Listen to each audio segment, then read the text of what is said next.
Peace, y'all. What's going on? This is SHU AMUN RA. And we're talking about Jehovah's Witnesses. Ain't nobody trying to expose nobody. It's about real. I'm just trying to figure out when and where black people come from. Because so far, I'm up to 1931 and I don't see no blacks. But I see that the congregation is getting bigger and stronger. I see that. But where's black people? So we're in 1931, according to this video, but no black folks. Well, you know what? Let's get involved. Let's dive into the video, because simple fact is this. So far, black people ain't been, it's not involved. So far, every time I turn around, they're trying to use fear. Brothers and sisters, gods and goddesses, kings and queens. They're trying to use fear. Charles Russell used fear back in the days, in the 1800s, by saying Jesus is coming, visible. Then in 1874, they said invisible, right? Now he talking about, because I think the first World War was supposed to be 1942, I believe. But then they started saying that Armageddon was coming because of the First World War. Charles T. Russell's disciples, but now one of them, who's the leader, which is his successor, began to change the rules. Why? Because he got arrested. Now I believe, in my mind, my opinion, when he got arrested, he got out of that situation of going spending time in prison. But then reconstruct the way they was doing it, and then somehow put in his head, they got rid of the pyramid chart. They got rid of that because that's supposed to be a devil, and got rid of a couple of things out of their books. Remember, the Jehovah's Witnesses got these books called pamphlets, books that they let you supposed to read. How I know? Because I was a Jehovah's Witness. Brothers and sisters, let me tell you something. So far, what I have been giving you, the information and showing you, where has black people started? It's time to show the video and see more information.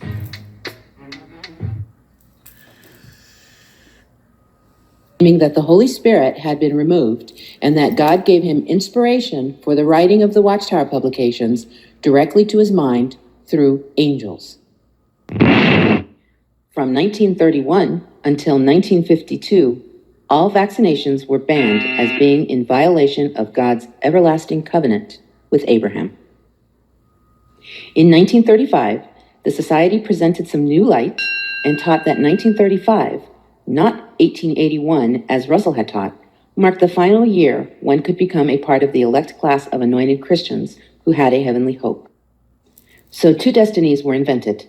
The great crowd, or great company, coined Jonadabs, were to spend eternity on a paradise earth, while the remnant, the 144,000, or little flock, were to go to heaven and rule with Christ over the great crowd.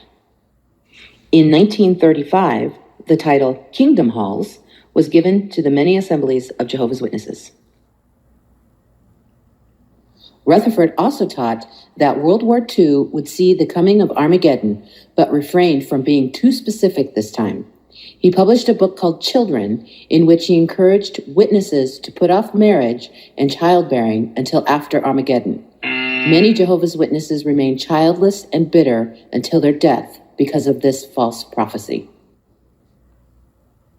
Rutherford kept on preaching the soon return of the princes until his death at Bethsarim on January 8, 1942, at the age of 72, due to kidney failure caused by a cancer of the rectum. Vice President Nathan Homer Knorr inherited the presidency upon Rutherford's death in 1942, but left doctrinal matters largely in the hands of Frederick W. Franz, who joined the sect under Russell and had been serving at Brooklyn headquarters since 1920.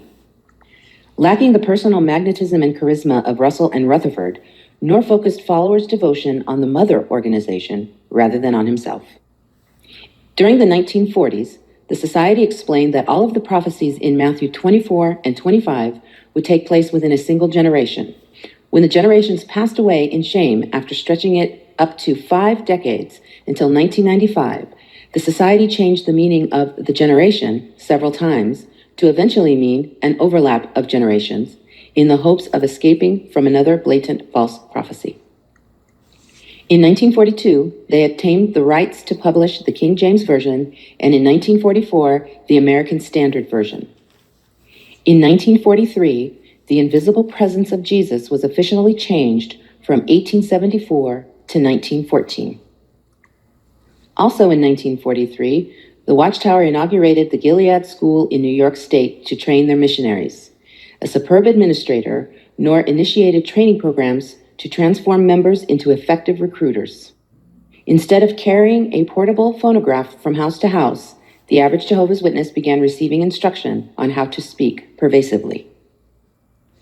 In 1945, the Watchtower officially began the worldwide genocide of its own people by banning blood transfusions and blood products, and in 1961 made it a disfellowshipping offense, causing the death of many thousands of Jehovah's Witnesses. Strangely enough, of all those who abstained from blood for over 3,500 years since the book of Leviticus was written, none has ever died. In 1950, the Watchtower published its own version of the Bible, the New World Translation, in which they refused to reveal the names of the translating committee, stating that they did not desire to take any merit for their work. Strangely, the new translation seemed to accommodate their peculiar doctrines, which could not be found previously in the scriptures. Also, the only New Testament found that had similar views to theirs was that of Johannes Grieber's translation, a Spiritist. In 1962, the organization began quoting from Grieber's New Testament for support of their strange doctrines, but they were exposed in the early 80s by counter-cult movements for quoting from a Spiritist. From 1967 until 1980, the Watchtower banned all organ transplants, causing the deaths of many more members. Meanwhile, Fred Franz worked behind the scenes to restore faith in the sex chronological calculations, a subject largely ignored following Rutherford's prophetic failure in 1925. During the 1960s, the Society's publications began pointing to the year 1975 as the likely time for Armageddon and the end of the world. In 1974, daring Jehovah's Witnesses who had sold their homes and businesses donated the money to the Society were paraded on the platforms of Kingdom Halls.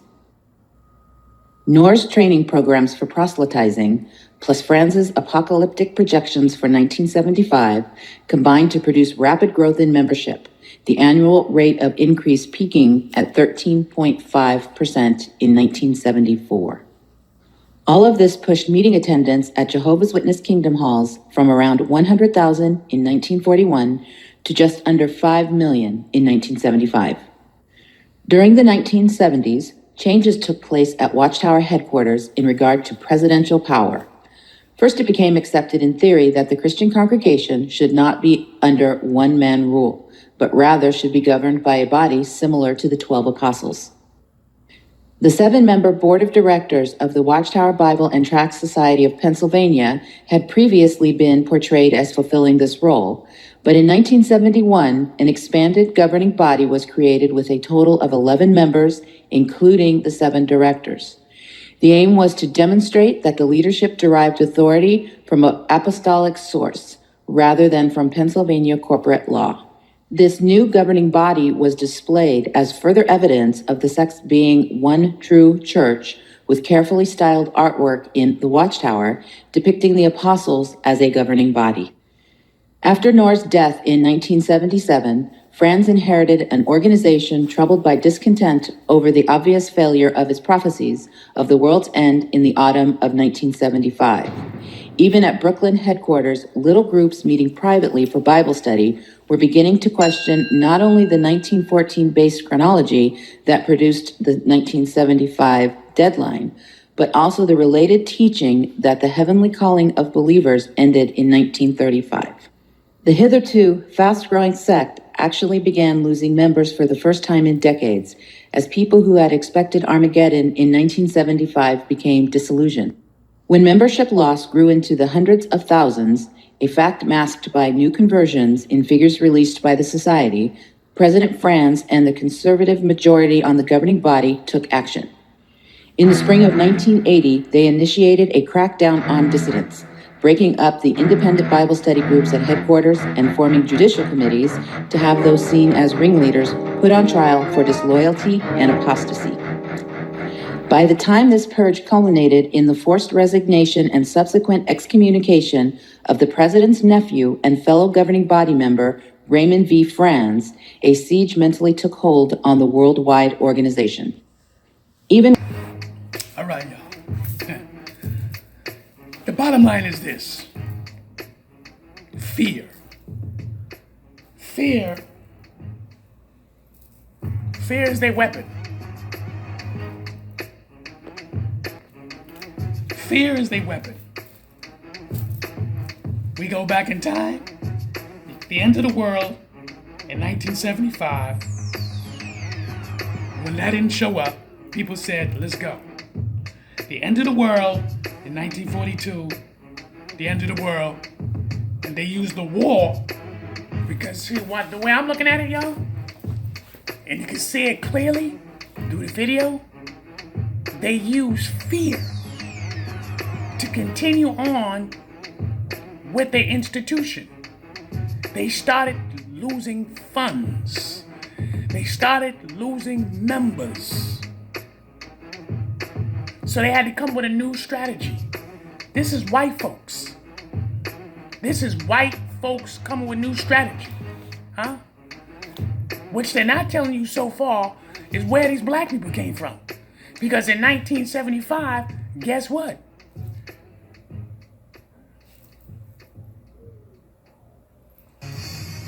My mother was a Jehovah's Witness already. Okay? They use fear. You understand? They use fear. I can remember. I believe 1970, I go back in time, my sister Juanita was born in 1974. And we was going to Kingdom Hall then. So, in those times, you heard what they said about the 144,000, right? Okay. They was on a select group of going with Jesus to the 144,000. Listen here. This is all stuff they made up. And if you're not paying attention clearly,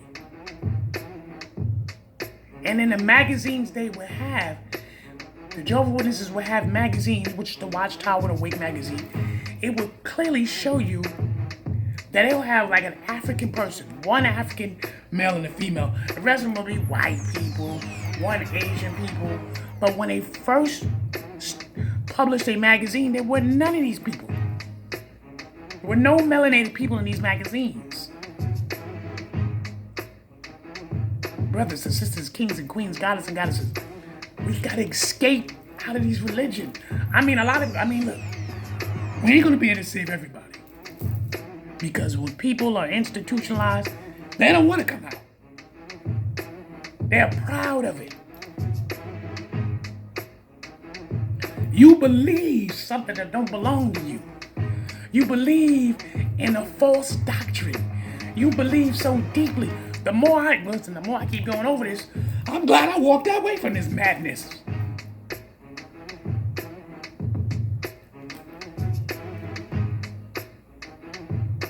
But you want to know what's so sad? Where in the Bible it says God intended the black race to be light-skinned. Where? Where is it in the scripture? This is 2018. Are we supposed to make babies? Or according to how they feel, that's why they want people to migrate together? That's why they want black people to have sleep with white folks and all this different. People ain't trying to hear that. You got white people who believe in a white supremacy. You got black people who believe in a black supremacy. People ain't trying to deal with that. Is that what you're trying to say? Oh, you can have sex with the white woman all you want. You can have sex with the black man, make babies. Go ahead. So won't be no more black race? Well, what about those other countries? There's countries that nobody cannot put their feet on the sand and they blew black.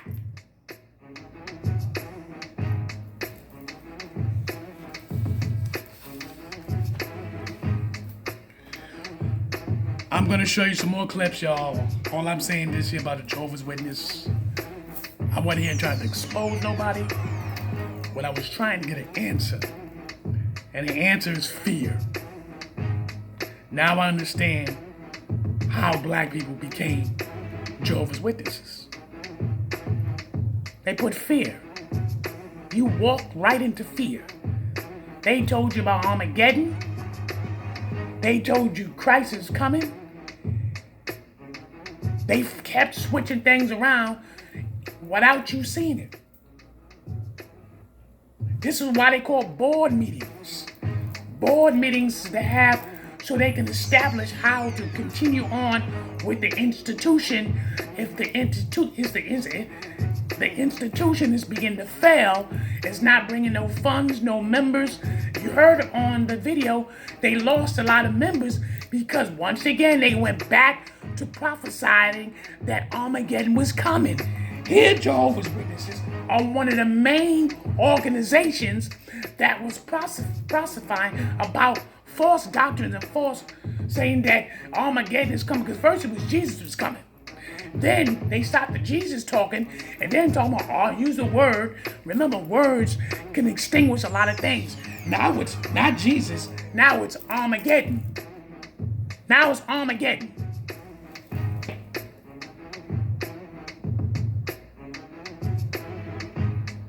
Brothers and sisters, kings and queens, these white folks are something else. There's something else. And the problem is that you keep holding on to them. They don't believe in what you believe in. But let me tell you something. A lot of white folks begin to change. A lot of white folks begin to understand a lot of this false doctrine. A lot of white folks begin to sit there and go, I don't believe nothing, because they're doing research.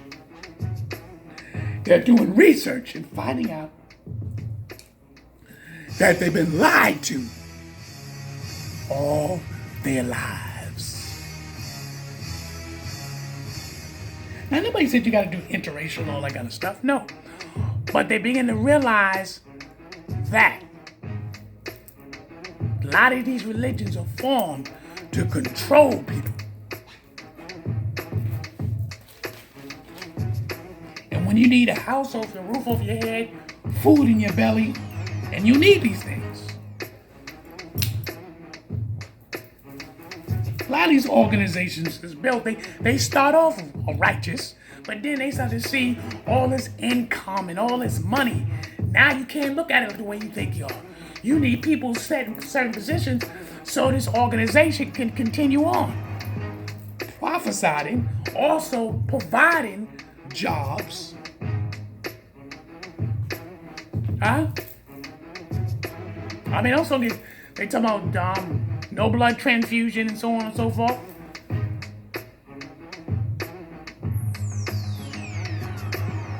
They wanted to get my mother blood transfusion. She said no.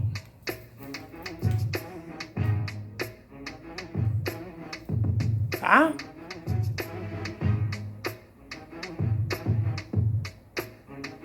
But I believe, my opinion, you as an individual, if you have a relationship with the Creator, man can't stop that. No man. Believe in the universe. You are God. God is you. The Creator gave you the ability to think and to create. But here, the Jehovah's Witnesses that was created by several men and a woman, but Charles Russell became the head leader. But in his time, he was using geographics from Egypt, dealing with the pyramids. and begin to go beyond what he understood. Now here's the funny part. Everybody could predict when Jesus was coming. Everybody could predict when Armageddon is coming. And why they couldn't predict their own death when it was coming.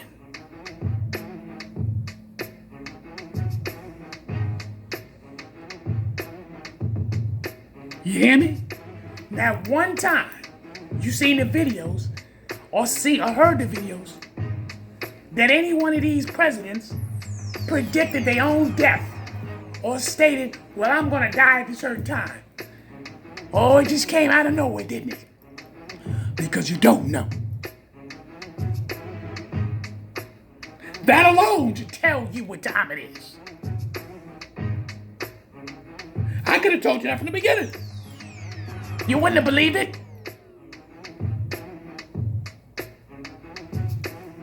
They all had prophecies, but they didn't prophesy their own fucking death.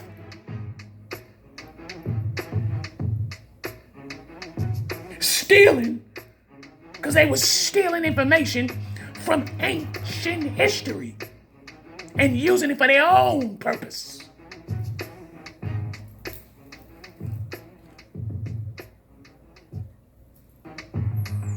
Making up those lies.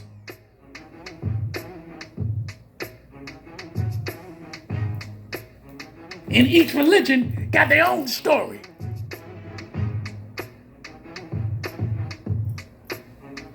But you can't predict when you're gonna die? How you can not predict that, but you can sit down in 1975 and talk about the end of the world is coming. It's called Armageddon. That's fear tactics. That's all that is. Fear tactics.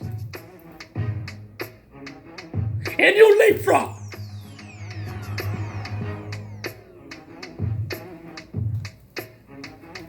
Religion will destroy you. That's all it will do. It will capture your mind and take you, and you will fall into the trap because you fall fear. You don't believe in yourself. You don't believe in the universe of its natural causes.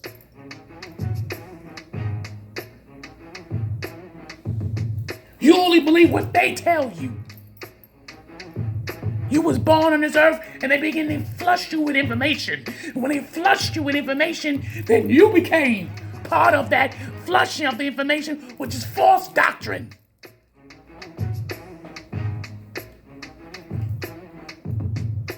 Who the fuck is these people? Who? They got nothing to do with you.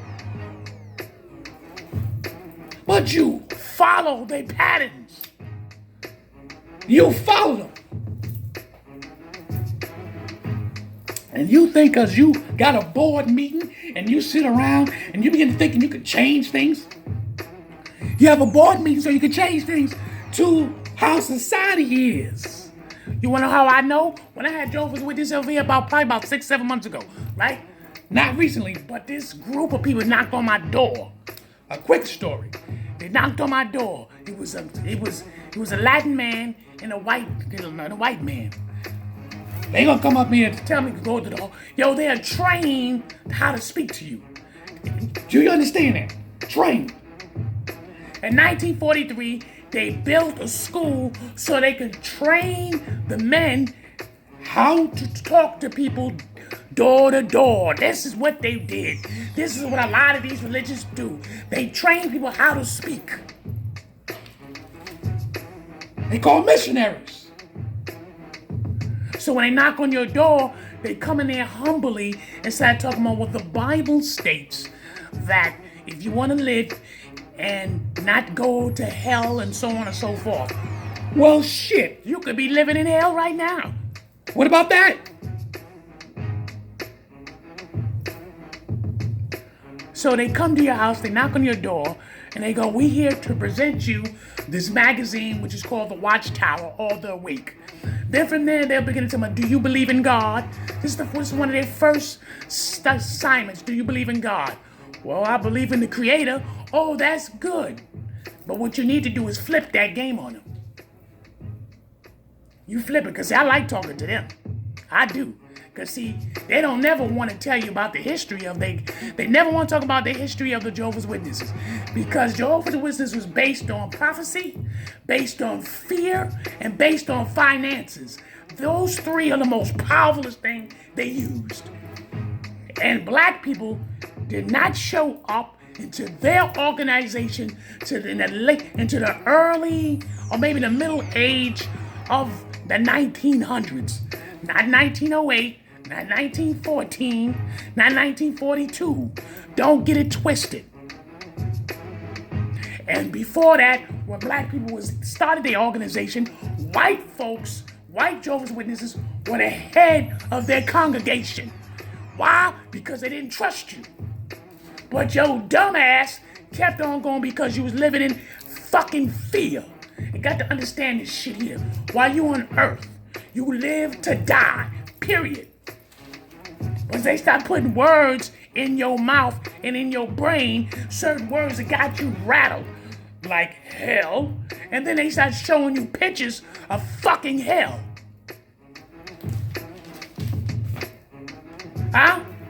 Talking about the devil's red, the fuck, you gonna go talk about the fucking, the volcano deep down into his pit. His pit is just the lake of fire and all this other stuff. How do they know? Did they see it? Did they see it?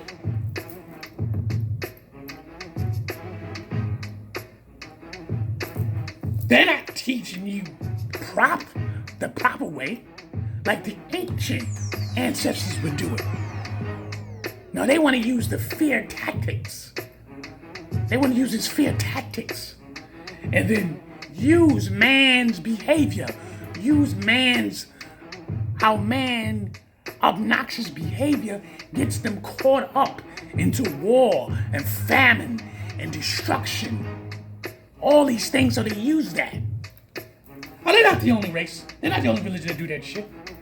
But my whole point was to make where in the world and why did black people join this organization? Join this false doctrine. All the evidence for what I've seen, it shows you. And any man or woman that sits there and said the Creator, God, the black race was going to be white, that was according to God's creation, that alone should tell you, why would you join this organization? Why would you do that? That tells me a lot. That a lot of our people are gone psychologically, deep-rooted. All this information that I've wrote, all these dates that I've wrote down here for information is to let y'all know all the time that I was listening, and I hope all the time you was listening, it was all about a prophecy they never had. Because let's go back.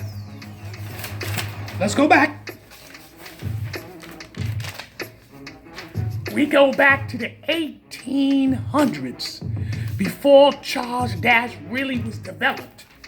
We go back into 1800s when the first prophecy took place in the 1800s that Jesus was coming visible. Huh? Jesus was coming back in the 1800s. Talking about Jesus was coming visible, but it didn't happen. It failed. Then they got together, and then from that point, the few men and women that was around each other, or at the time was men, they said, we gotta come up with a whole new strategy. In 1874, instead of saying visible, they used the word invisible. Invisible. And then said, Jesus coming invisible. Basically, you can't see it. But the rapture is supposed to take these people. What people? Black people wasn't involved. Black people, if you'd have done your research, you wouldn't have been joining this bull crap because you wasn't part of that shit. Excuse my language. Huh? And then they changed it from Jesus to Michael. So now it's no more Jesus. Now it's Michael the Archangel who's coming back, which they use the word Armageddon. Sounds like fear to me. Sounds like they're using fear tactics to bring people to their organization, to bring you closer to them, and then they can continue on manipulating your mind. Your mind. Your mind is your true power.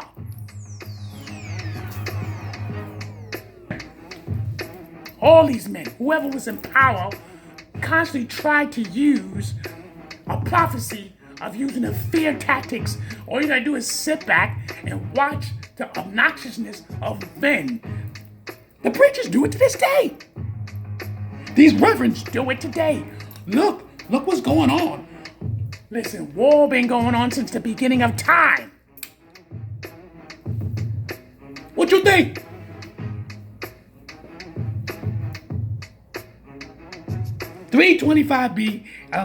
BC, 196 AD. Huh? War has been going on since the beginning of time. There's always been war. There's always been famine. What you think? In the beginning of the Bible in Genesis, it tells you that. According to their story, there were Nephilims on this earth. And the Nephilims was taking over. They was taking the women.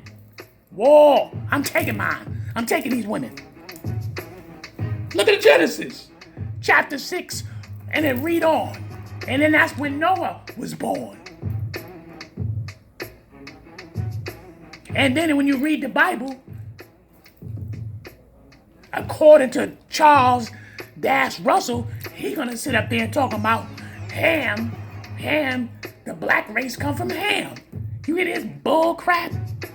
The black race is cursed because they came from Ham. Because Ham did something wicked. Ham's supposed to have been the baby of the three sons. All he did, according to the words in the Bible, if you read it, right? If you read it, do your research. If you read it, what did Ham do?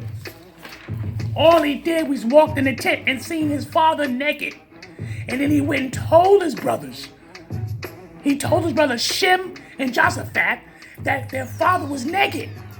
So it sounds like to me that Noah got upset, his drunken ass. It was his fucking problem. He was fucking drunk. He got drunk. So you're gonna talk about curse you? But do you understand why he did that? First of all, they was never cursed. Not like that. Read Genesis chapter 6, verses 8. Read Genesis chapter 9, verses 20. Read Genesis chapter 10, verses 10 through 6. Read it. See ya.